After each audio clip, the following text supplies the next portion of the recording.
political violence part of it. This is in 2023 that we started understanding that politics as a realm is not only physical, it is also now done online. A lot of politics is also promulgated by your presence online, and it spills over. So we wanted to understand the impacts of online violence on all political violence, voices, but how also it spills over in offline spaces. For those of you who are interested in the research methodology, I have that left side of the slide for you, and we can talk about how the process was done. But Indian sampling story is a little bit different. We did this in partnership with the Technical University of Munich, and it was a tri-national research in Germany, Brazil, and India. In India, we did not only survey women or men politicians, we expanded the sample to people trying to get into politics as well or have a political opinion online. And that is why we have seven other categories: journalists, activists, political professionals, influencers, academicians, and student reps. The first finding, as you would see, which is generally overall the nature of online hate and violence. I just wanted to put this slide here, that what is the nature of this violence, right? It comments about your personal appearances, there are threats of physical violence and sexual violence, and you would see that there are some threats and violences more pronounced for women.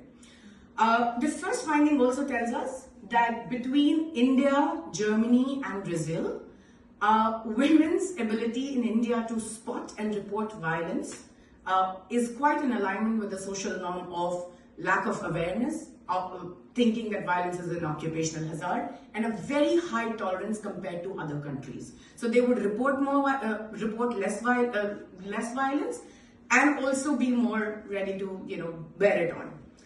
This is also the psychological reaction. It permeates into the space of psychological reaction, where women react more and they reinforce their ideology, their presence a tad bit more, because they do not want to suffer the political ire from their bosses, right?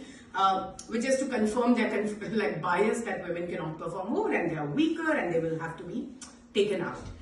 So that's why they put their performing hats on and continue to brave more engagement. The second bit is about the dealing with the online violence as it is.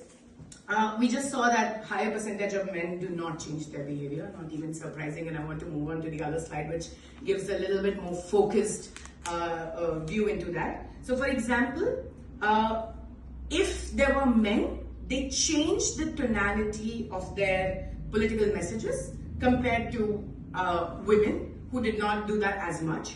And also, women took a break from social media, or they reduced the frequency of their posts. Similar ways and changes that you will see in the offline engagement within men.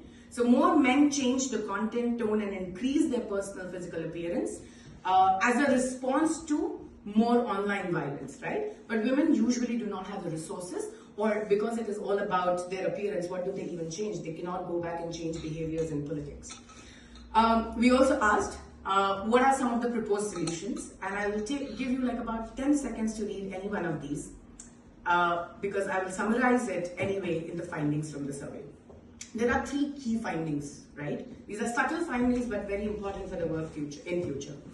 There is overall a lack of support system to deal with online hate, be it men or women. They do not really know how to deal with it, and they are giving or ceding space to the governments to make better laws on it. Otherwise, they don't have tools.